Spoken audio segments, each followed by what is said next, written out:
इतिहास के पन्नों में सुनहरे अक्षरों से लिखी जाएगी तेरी कहानी। कैसे प्रभु को सौंप दी तूने पूरी अपनी जिंदगानी। सच्चाई, सफाई, सादगी का नारा लगाकर भारत की बढ़ाई तूने शान। इस धरती को गुलिस्तां बनाया तू है शान-ए हिंदुस्तान। कभी दुर्गा, कभी शीतला बन वरदानों की वर्षा की। मातृ प्रेम लुटाया सब पर है रूहानी पालना की।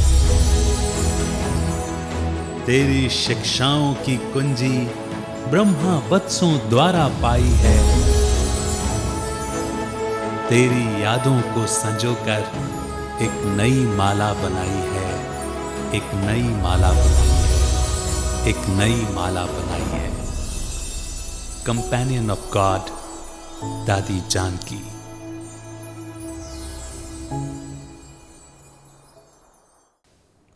मेरी दुनिया में इतनी जो शोहरत है, ओ माँ तेरी दुआओं की बदौलत है। मुकम्मल हो पाए हैं जो सपने मेरे, तेरे प्यार और भरोसे की मुझ पर बरकत है। जब तू साथ है मेरे तो क्यों डर के जीऊँ मैं। जिंदगी के जख्मों का प्याला हंस हंस कर पी लूँ मैं। मेरी मंजिल से मुझे दूर कर दे, अब ना किसी में इतनी ताकत है। मेरी दुनिया में इतनी जो शोहरत है, ओ माँ तेरी दुआओं की बदौलत है। नमस्कार, ओम शांति। आप सभी दर्शकों का कंपेनियन ऑफ गॉड दादी जानकी कार्यक्रम में बहुत बहुत स्वागत है। प्रिय भाई बहनों, कहते हैं संग का रंग बहुत मजबूती से चढ़ता है, जिसको कितना भी मिटाने की कोशिश की जाए परंतु अपना असर छोड़ ही जाता है। अब ज़रा सोचिए, कितनी भाग्यशाली होंगी वो आत्माएं जिनको दादी जानकी जी जैसी महान और तेजस्वी आत्मा का साथ और परवरिश प्राप्त हुई होगी। आज हम आपका परिचय कराना चाहते हैं आदरणीय ब्रह्मा कुमारी प्रवीणा बहन जी से, जो उन भाग्यशाली आत्माओं में से एक हैं जिन्हें दादी जी के साथ उनके अंग संग रहने का, उन्हें संभालने का परम सौभाग्य प्राप्त हुआ। आइए सुनते हैं प्रवीणा बहन जी से दादी जी के साथ के उनके अपने अनुभव। प्रवीणा बहन, आपका बहुत बहुत स्वागत है हमारे इस कार्यक्रम में।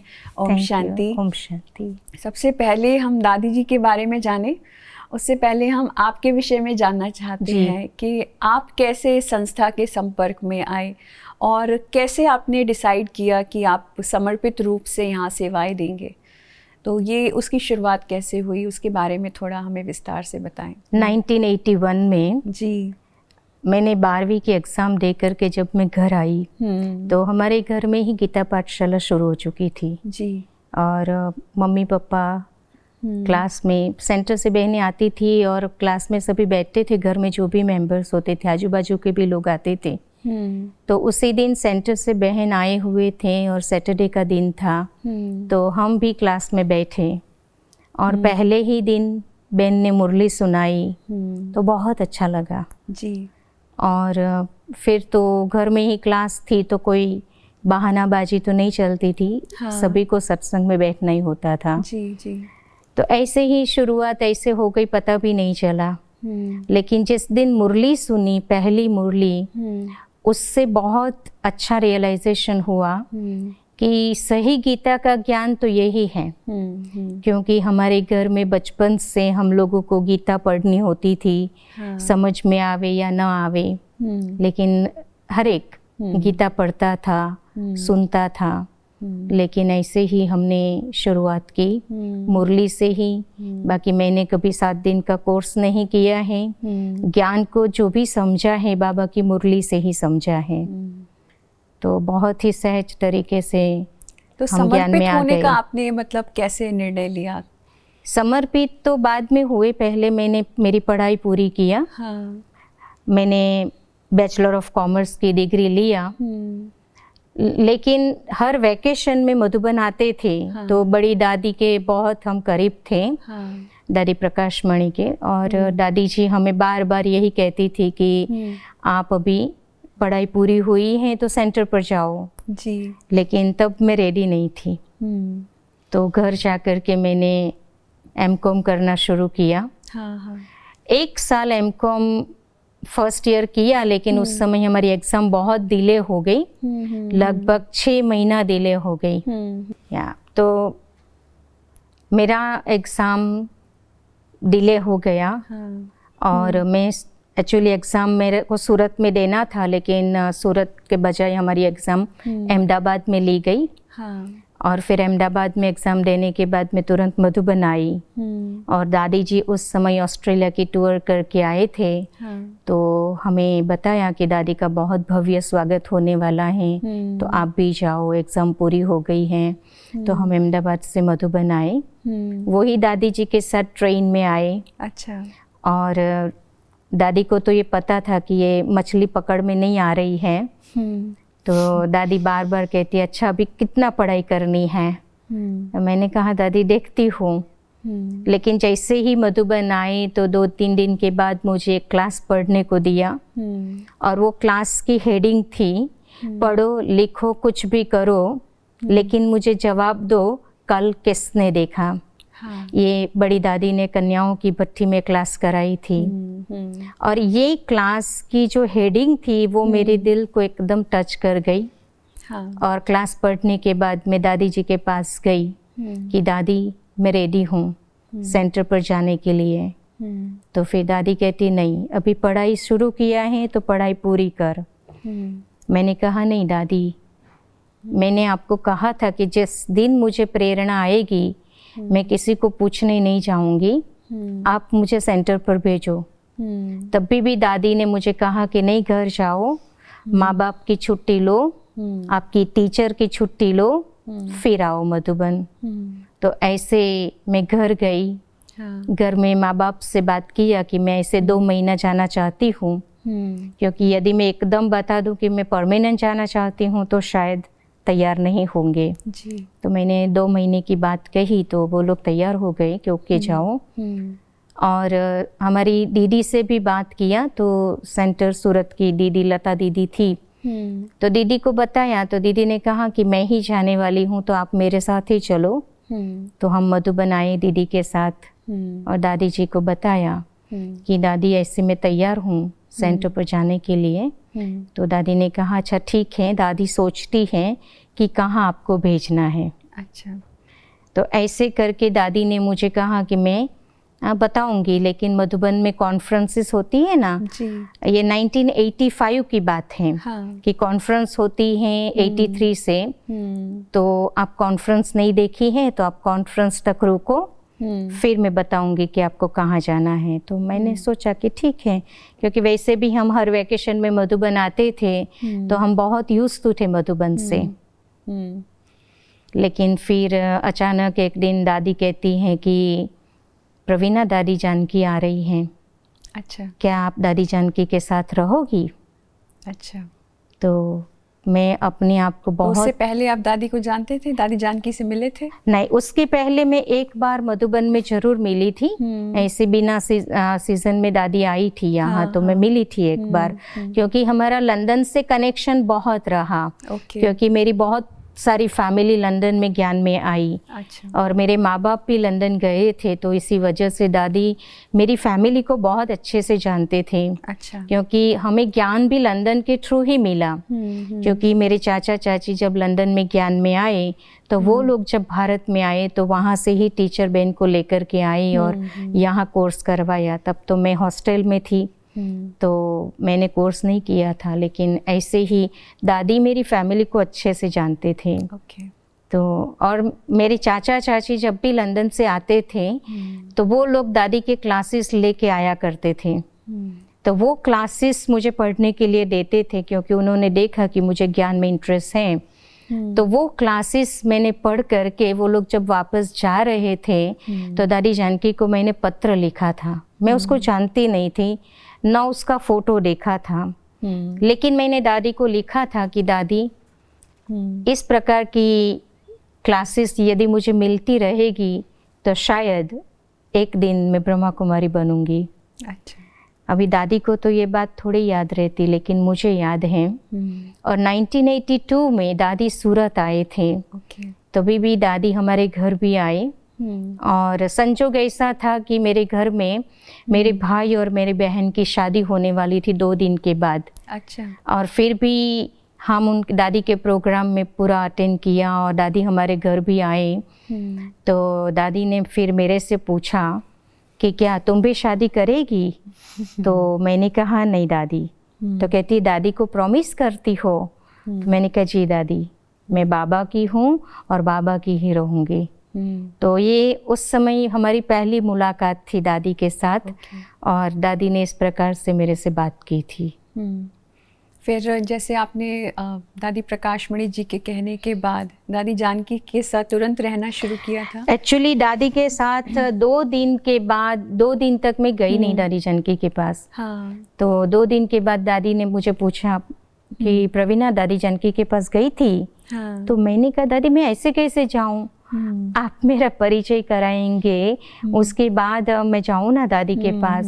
तो दादी ने कहा अच्छा ठीक है, आप आंगन में रहना, दोपहर को हम भोजन करके बाहर निकलते हैं ना, तब मैं आपका परिचय कराऊंगी। हाँ। तो दादी, दोनों दादियाँ बाहर आए और दादी ने मुझे बुलाया कि प्रवीणा इधर आओ। तो मैं गई। तो दादी मेरा हाथ लेकर के दादी जानकी के हाथ में देती है। अच्छा। और दादी कहती हैं कि दादी ये बाल की मैं आपको देती हूँ, इसको आप ब्रह्मा कुमारी बनाएंगी। तो दादी जानकी कहती दादी ये ब्रह्मा कुमारी तो ऑलरेडी है। कहती अभी तक तो नहीं है, तुम इसको ब्रह्मा कुमारी बनाएंगी। तो दादी जानकी के पास इस प्रकार से मेरा जाना हुआ। फिर मतलब दादी के साथ फिर आप लंदन चले गए? ना, लंदन नहीं गई। हाँ। दादी जानकी जब जब मधुबन आती थी तो मुझे बड़ी दादी मैसेज भेजती थी और मैं आ जाती थी। तो शुरुआत के 10 साल मैं दादी आती थी तो दादी के साथ रहती थी। फिर दादी जब लंदन चली जाती थी तो मैं बड़ी दादी जहाँ भेजती थी वहाँ मैं जाती थी। अच्छा। तो इस प्रकार से मैं गुजरात में 2-3 सेंटर पर गई। और फिर बाद में अचानक एक दिन दादी जानकी ने मुझे कहा कि आप अपनी वीज़ा निकलवाओ। अच्छा। क्योंकि दादी को पता था कि मेरी सारी फैमिली लंदन में भी है और अमेरिका में भी है। तो दादी ने कहा दोनों वीज़ा निकलवाओ। और उस समय वीज़ा बहुत दिक्कत होती थी, वीज़ा मिलने में बहुत मुश्किल भी था। हाँ। और पटेल लोगों को तो वैसे भी नहीं मिलती है वीज़ा, क्योंकि वहाँ जा कर के बस जाते हैं, इसलिए भी। लेकिन मुझे बहुत क्वेश्चंस करने के बाद वीज़ा मिली। हाँ। और जिस समय 6 महीने की वीज़ा मिलती है अमेरिका की, मुझे 1 साल की मिली थी। और लंदन की भी बहुत सहज वीज़ा मिल गई थी। तो फिर लंदन आना जाना शुरू हुआ। हाँ। तो दादी जब लंदन जाते थे तो मैं उसके साथ लंदन जाती थी। और भी दादी जब कहीं और ट्रैवल करते थे तो आप साथ में जाते थे? हाँ, भारत में तो हमेशा मैं दादी के साथ होती थी। और उसमें भी कई बार ऐसी परिस्थिति भी आई कि मुझे कोर्स कराना भी नहीं आता था। हाँ। और दादी कहे कि तुम जाकर के क्लास कराओ। हाँ। क्योंकि दादी के साथ कभी भी ट्रैवलिंग पे जाते थे तो दादी यही कहती थी सभी पहले बोलो, उसके बाद मैं बोलूँगी। तो बहुत हिचकिचाहट होती थी, क्योंकि समझ में नहीं आता था कि बड़ों के सामने ज्ञान कैसे बोले।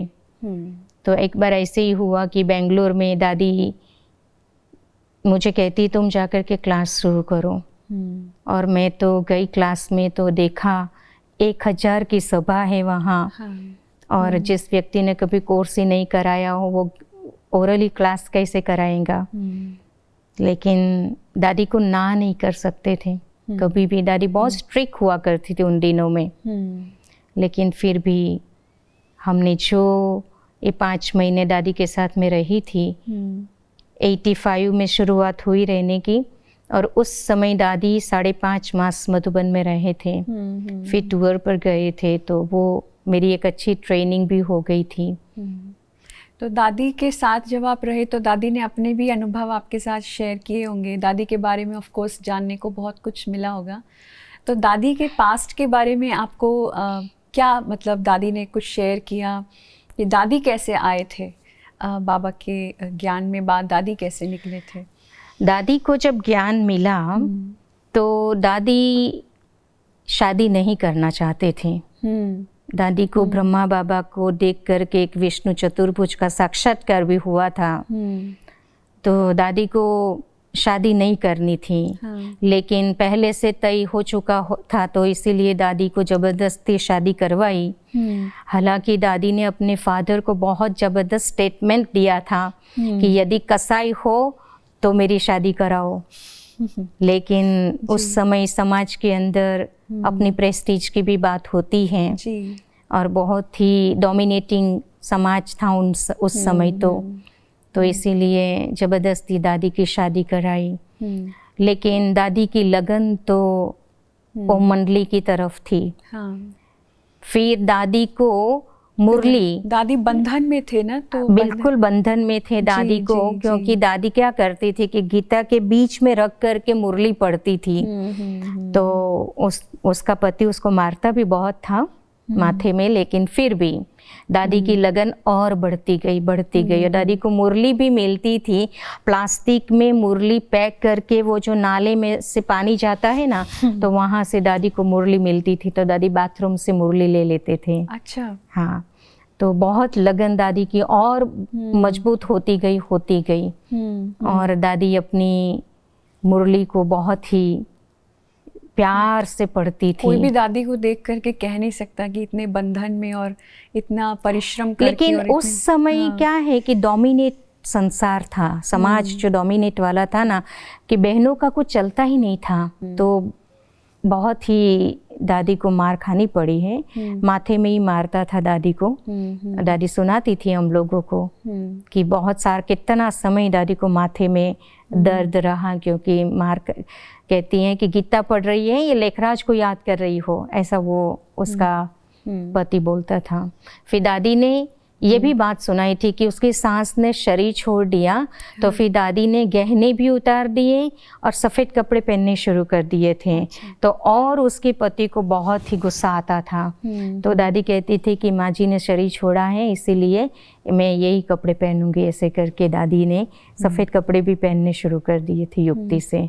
तो दादी अभी इतनी बंधन में होकर के फिर मतलब बाबा के साथ पास कैसे आए? मतलब जब पति का बंधन था, घर का इतना ज़ोर था उनको कि वहाँ नहीं मिलने जाना है, तो कैसे दादी कर पाए, डिसाइड कैसे कर पाए कि मुझे बाबा के पास आना है?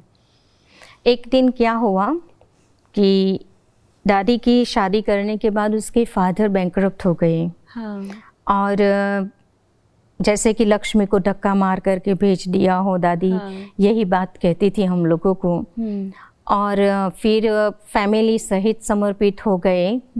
तो अब उसके फादर को रियलाइज़ हुआ कि अभी इनको भी कैसे हम लाएं, क्योंकि जब उन्होंने ज्ञान सुना जीवन इतनी अच्छी बनती है तो उनसे उसके फादर को रियलाइज़ हुआ कि मैंने बहुत बड़ी गलती की है।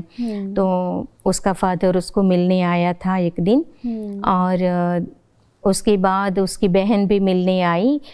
तो बहन ने भी कुछ ऐसी बात बोल करके चली गई। तो दादी के दिल में बहुत जैसे लगा। तो एक बार दादी आधी रात को निकल करके जाती हैं और उनको पता तो था कि ढूंढने के लिए आएंगे, लेकिन दादी ने बहुत होशियारी से पुलिस को भी इत्तला कर दिया था कि मेरे पीछे लड़के पड़े हैं कोई, तो मुझे आपको प्रोटेक्ट करना है। तो इस तरह से पुलिस की प्रोटेक्शन लेकर के दादी दूसरे स्टेशन से निकल गई।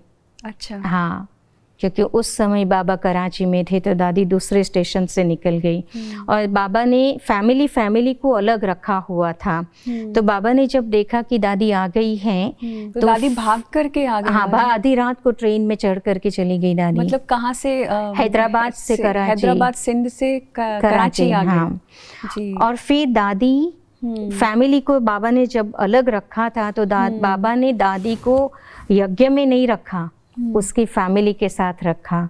उनकी फैमिली कराची में रहती कराची में बाबा के साथ रहने आ गई ना। हाँ, समर्पित हो गई। जी जी जी। तो इसीलिए उनको जब भी फैमिली समर्पित होती थी तो बाबा अलग रखते थे उन दिनों में। तो बाबा ने दादी को भी उसकी फैमिली के साथ रख दिया, क्योंकि बाबा को ये तो मालूम था कि उसका पति आएगा जरूर लेने के लिए। तो वो आया भी जरूर लेने के लिए। और दादी तो बहुत ही छोटे थे ना, पतले भी थे और कद के भी छोटे थे, तो उसको गोद में उठा करके चलना, उसका पति तो हाँ जी, तो फिर लेके जा रहे थे, लेकिन दादी ने अपने आप को कैसे छुड़ाया और घर में आकर के दरवाजा फिर बंद कर दिया। तो फिर वो भाई बहुत गुस्से में हुआ कि मैं दूसरी शादी करूँगा। दादी ने कहा जरूर करो। तो इस तरीके से फिर दादी बाबा के पास बाबा ने टेस्ट भी जरूर लिया है दादी की। शुरू के दिनों में तो बाबा ने रखा नहीं दादी को अपने पास। और दादी एक बात और भी सुनाती रही हम लोगों को कि 1.5 साल दादी बाद में आए थे। हाँ, ये बात भी हम जानना चाहते थे कि बहुत बार दादी ऐसा कहते थे कि मैं लेट आई हूँ, तो उसका क्या मीनिंग था? लेट आई क्योंकि यज्ञ की स्थापना हो चुकी थी और 1.5 साल दादी को ये बंधन में काटना पड़ा। तो 1.5 साल के बाद दादी आई। तो दादी जब आई तो दादी ने बाबा से फिर पूछा कि बाबा मैं क्या पुरुषार्थ करूं कि मैं इन्हों के साथ हो जाऊं। तो फिर बाबा ने कहा कि बच्ची मुरली जितनी बार पढ़ सकती हो उतनी बार पढ़ो। तो दादी हमेशा सुनाती रही कि 6 मास दादी ने खटिए पर नहीं सोया। अच्छा। बेंच हुआ करती थी स्कूल में, पहले बेंच होती थी, तो बेंच आगे में जो लिखने का होता था उस पर माथा रख करके दादी सो जाती थी। और जैसे ही आँख खुल जाती थी दादी मुरली पढ़ना शुरू करती थी। तो दादी को मुरली से बहुत बहुत प्यार रहा है, क्योंकि शुरू में दादी जब आई तो ज्ञान को अंडरस्टैंड करना और पुरुषार्थ करना।